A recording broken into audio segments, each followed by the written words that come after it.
بسم اللہ الرحمن الرحیم ان الحمد للہ والصلاة والسلام علی من لا نبی بعد اما بعد۔ عقیدہ ختم نبوت کے بارے میں حدیث نمبر 200 بیان کی جا رہی ہے۔ یہ حدیث مبارکہ کنز العمال فی سنن الاقوال والافعال میں موجود ہے۔ راوی حضرت انس رضی اللہ تعالیٰ عنہ ہے۔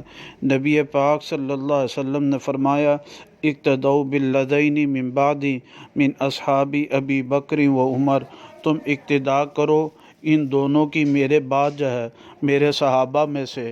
پھر آپ نے نام لیا ابو بکر اور عمر کا۔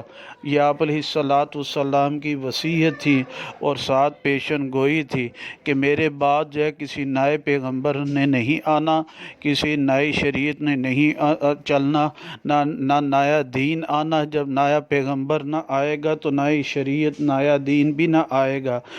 بس تم اس کی اقتداء، ان کی اقتداء کرو گے اور یہی اقتداء تمہارے لیے ضرورت ہوگی، یہی بخشش اور مغفرت کا ذریعہ ہوگی۔ لہذا آپ علیہ الصلاۃ والسلام کے بعد کسی بھی